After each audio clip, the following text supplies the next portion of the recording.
Because in the end, it's not who you know, it's who you can't trust. You're listening to Hidden Killers with Tony Bruschi. Robert Tellis might be one of those individuals that you can't trust. Oh, God, you're right. Oh, this is the case where you look at the evidence and go, this is pretty cut and dry, but there's no such thing as a guaranteed case. The trial of Robert Tellis, the former Clark County public administrator, accused of murdering Las Vegas investigative journalist Jeff German, began with the selection of a jury and opening arguments from both sides. The trial, which has captured a lot of attention, centered around allegations that Tellis killed German after a series of investigative reports that he wrote as a journalist and exposed a lot of issues with Tellis's office. On the first day of the trial, the jury, comprising of 7 men and 7 women, selected, sworn in. They're going to decide the fate of Tellis, who's pled not guilty to the charges. The trial is being presided over by Judge Michelle Leavitt, who reminded the jury of Tellis's presumption of innocence. We got some audio for you as well. Prosecutors began their opening statements by highlighting the circumstances leading to German's death. Chief Deputy District Attorney Pam Weckerly, I think is what it is. Yeah, I would go with Weckerly. I guess we'll find out as the trial goes on. Described how German was found dead on September 9th, 2022, with his body decomposing outside his home. According to Weckerly, German's neighbors grew concerned when they could not reach him, and it was initially believed that he died of natural causes until evidence of foul play came to light.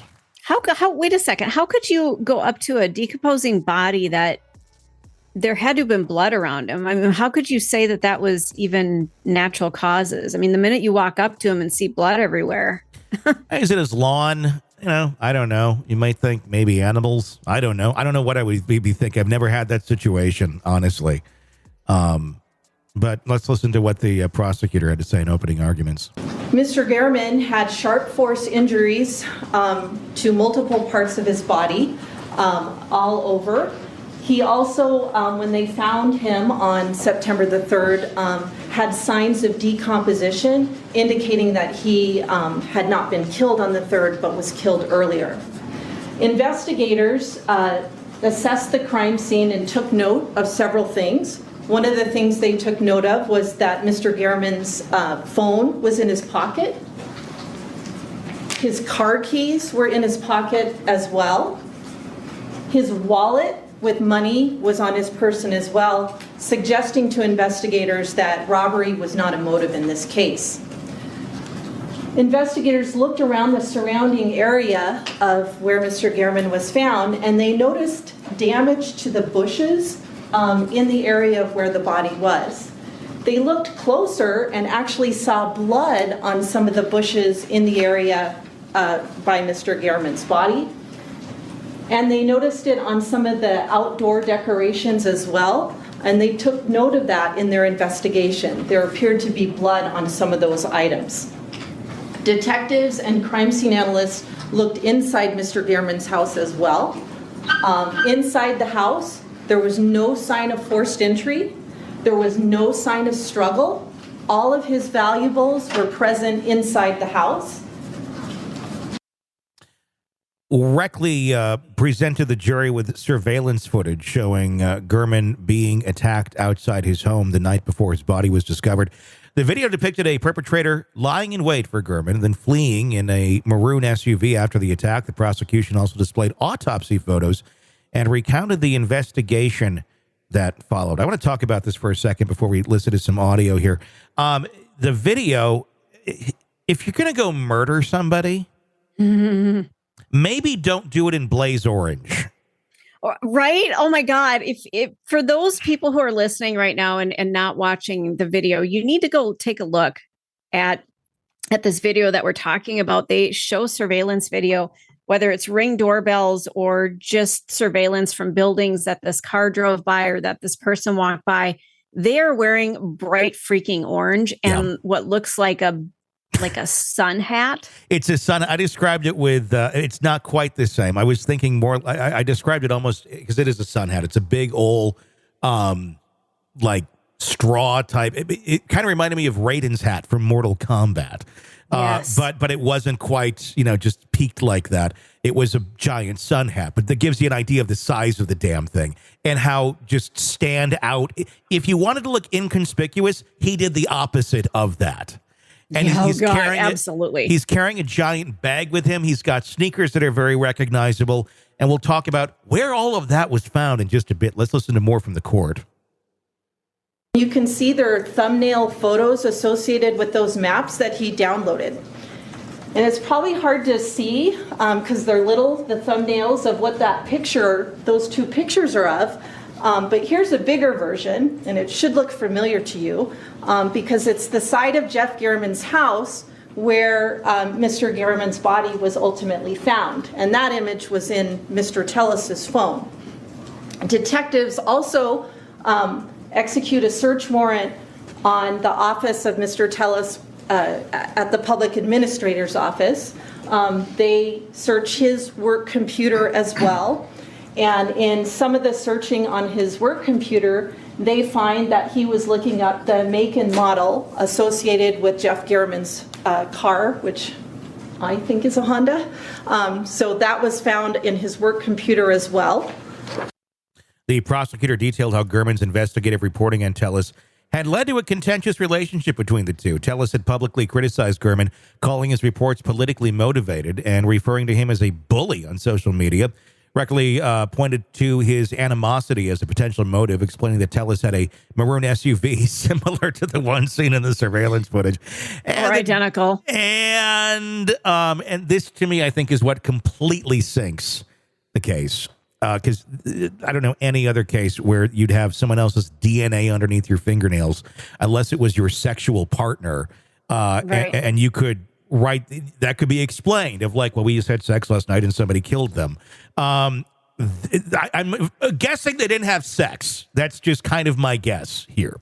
DNA evidence found under Garriman's fingernails matched Tellis. Yeah, that's a huge freaking On problem. September 7th, the police make contact with Mr. Tellis, and they photograph him all over.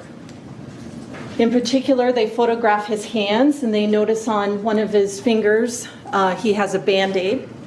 They ask him to remove that Band-Aid, and he has a cut injury on one of his fingers. While detectives are photographing and getting that DNA sample from Mr. Tellis, other detectives go to Mr. Tellis's house and execute a search warrant there. So they go to the house that very same day on September the 7th, and some of the detectives are looking through the living room area of the house, and they're kind of focused on the end of the couch, sort of underneath. They see a shoe, and there's actually a Ziploc bag on the right side of the photo. They examine the shoe. They find the companion shoe, but that shoe has been cut in half and sort of destroyed. And the bag, that baggie that was underneath that couch, actually contains pieces of the shoe as well. So they collect that evidence. And the reason why that was important for them is they compared it to the shoes worn by that assailant on Bronze Circle on September the 2nd. They don't just search in the house, they search in the garage as well, and there's a gray kind of tub in the garage that sort of stores stuff. And they take a closer look, and they look at that bag there, and they photograph it and impound it, and they believe the bag is significant in their search because the assailant was carrying a bag that's exactly like the one they found in Mr. Tellis's house. So they find the shoes, they find the bag. They do a search in this garage, which is quite crowded with stuff. And on this, at the bottom of this red tool cabinet, they find a bag from, like a grocery bag from Sprouts. And inside that bag, they find a hat that has been cut up as well. And the hat, of course, is significant because it has the same identifying characteristics as the hat worn by the assailant. It's the same fucking hat. Everything's identical. It's the hat, it's the shoe, it's the bag, and it almost looks like he would took a paper cutter to it or something and chopped it. Which to me, I've never seen this before. When somebody's trying to dispose of evidence, a paper cutter, you're going to shred it into but I'm talking like the paper chopper, like where you can cut big pieces of paper off. Not like a shredder type thing, but a chopper. You know those ones where it's like the giant blade and you're afraid you're going to cut your arm off with? Yeah. Yeah, like when we were in kindergarten and they were cutting construction paper. They're like, yeah, why not put this giant blade in the kindergarten room and see what possibly could go wrong? Right. Which I've always wondered about. I'm like, of all the safety precautions that we have, I'm like, there's a fucking murder machine right there. I'm surprised more of us aren't missing fucking limbs at this point. You know, from the bully in the class going, hey, put your finger there. And then some dumbass does. And it's like, oh, yeah. It's that sort of a cut. And it's just like, what the fuck? Yeah. This guy is not very bright. If this is how number one, he's dressing in like the most look at me outfit you could possibly put together to go and commit a fucking murder in somebody's front yard. And then he's just chopping up the evidence, or his clothing with a paper cutter and then putting it in baggies and shit. Like, what the fuck is wrong with you? Mm-hmm. Burn it. Do something. Drop it in a river. Throw it away. Nobody's going to question clothing being disposed of. Go donate it to fucking Goodwill. There's 1,000 things you could have done with this clothing that no one would have ever caught on to or found again. Instead, this is what this idiot did. And it's a good thing he's an idiot because he's getting caught for it. The prosecution, of course, there's two sides to every case. We'll talk about that here in a second. Prosecution's case also included details of a police search of Tellis' home where they discovered those items resembling all of those things. They say the case is just about murder, not politics or who was a good boss, because Weckerly was emphasizing that the case was about more than just that. In response, Tellis' defense attorney, Robert Draskovich, painted a very different picture. He portrayed Tellis, let's get some good music here, Tellis as a family man, good guy. Family man and a reformer who had made changes in the public administrator's office that upset longtime employees. Draskovich argued that these employees conspired against Tellis, using German to dig up damaging information on him. Let's take a listen to that. Just a little bit about Mr. Tellis. He's a family man, married, 3 children. He's a loving father and husband. He's a self-made man. He applied to our law school here, UNLV, and worked doing air conditioning, HVAC. It's a hard way to make a living, put himself through school. In addition to supporting his family and being engaged at school, he became the president of the University Bar. It's basically the student body president of his law school. He ran his own probate firm for 3 years and was named Pro Bono Attorney of the Year by the Nevada Legal Services in 2016. He ran for the Office of Public Administrator and was elected in 2019. He was determined at that point in time to clean up the office of the Public Administrator's office. He went in that office with a goal and with a mission. And as we had spoken briefly through the process of jury selection, he kind of upset the apple cart. He started eliminating unnecessary overtime. He wanted the office to run more efficiently. In some cases, we had public employees that are paid by our tax dollars reporting 40+ hours per week of overtime. And let me tell you, his changes at this office were not received well, and that created this hostile work environment. As a result of this hostility, reports were made, as they should be. Obviously, our public and our duly elected officials should be looked upon. Comes with the job. In Mr. Gehrman's first report, it states among the changes, Tellis has said He made our closing estate cases faster and cutting back on large amounts of tax-funded overtime employees are getting under Cahill. He provided a document that showed one veteran employee received more than $140,000 in overtime between 2017 and 2018. Yikes. Okay. He also questioned the focus on Tellus's vehicle, pointing out that 67 other vehicles in the area match the description of the maroon SUV seen near the crime scene. But what about, is there 67 other people who were wearing the Raiden hat and blaze orange and those very specific shoes and that very specific bag that was found in Robert Tellus's fucking house? No. And had issues with the guy who's now dead? Yeah. Draskevich challenged the prosecution's narrative, asserting that losing a job is not a motive for murder. Because basically, we didn't say this, Tellus lost his re-election bid, and that's when all this shit went down. Highlighting Gurman's reputation for making enemies through his bold reporting, he presented voicemail threats Tellus had received and suggested that there was a bigger picture that had not been fully investigated. The court heard from its first witness, Holly Bailey, who had been Gurman's neighbor for 27 years. Bailey provided emotional testimony about the day she and her husband discovered Gurman's body.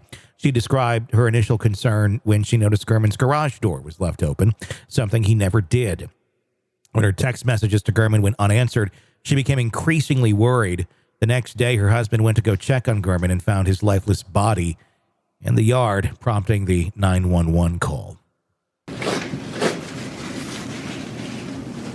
She came running in the house sobbing and screaming. And I said, "What's going on? You know, what happened?" And I ran out there to my husband, and he was on the phone with 911. And he was in shock, and I went into shock. And he was having a hard time. Your husband was? Getting to the 911 operator to understand him. Okay. What happened after? Does your husband eventually get on the phone with 911? He just kept saying, "We know he's dead." What he didn't say, "We know he's dead." I heard him being very, like, to a point of arguing because, you know, just get the police over here. And she wanted to know, well, is he breathing? Is what, you know, questions about how do you know he's dead? And he said, "What is taking so long?" or something to that effect. "Why can't you just get the police over here? I know he's dead." Okay. And you could see your husband was upset. Very upset because, you know, he has a bit of an accent and nobody can ever understand him on the phone. Plus it's above 115 degrees. It was a super hot day, very hot. Okay. Did you go over to that side of the house? Yes, I went up to my husband and then I saw him. Okay, and when you say him, who are you talking Jeff. about? Okay. After that, do the police or medical personnel eventually arrive? Yes, but one policeman was walking up the block. Okay. And I just felt like it was, I was in shock, but it just seemed like everything was in slow motion because he was walking very slowly, and I kind of said, "Would you please hurry up?" Okay. And he says, "Do you have a medical emergency?" I said, "No, it's not a medical emergency." I said, "You can see." Okay. And you directed him over to Jeff? And then I saw a fire truck at the end of the cul-de-sac, but they wouldn't come up. Okay. Nobody came up the block. All right. Did you remain outside and kind of watch as... Yes, I was praying over him, talking to him. Okay. And so it was you there kind of just praying for Jeff? I was, because I just didn't seem, it was just very not natural. Okay. And you didn't... And it just couldn't just, I mean, didn't look like a natural death, I could tell you that right now. Yeah. So it's not looking very good, if you will, for this case or Robert Tellus. Bailey's testimony left the courtroom in silence, with the defense choosing not to cross-examine her. Good move. The trial is expected to continue with more witnesses and evidence being presented by both sides. I mean, is it worth even asking? Do you think he's guilty? I mean, jeez. Unless Proctor came over here to Las Vegas on a vacation and decided to have a little fun, I think he's pretty fucking guilty. All right, true crime addicts, let's cut the crap. You're knee-deep in the gory details of your favorite podcast when suddenly a commercial hits like a bad meal. Seriously? You deserve better. Upgrade to True Crime Today Premium Plus on Apple Podcasts, where you can binge without those annoying ads. Plus, get extended interviews that go deeper into the darkness and early access to episodes so you can be the first to know. It's like trading up from fast food to fine dining, but with more blood. So, go ahead. Search for True Crime Today Premium Plus on Apple Podcasts. Subscribe and feast on the good stuff.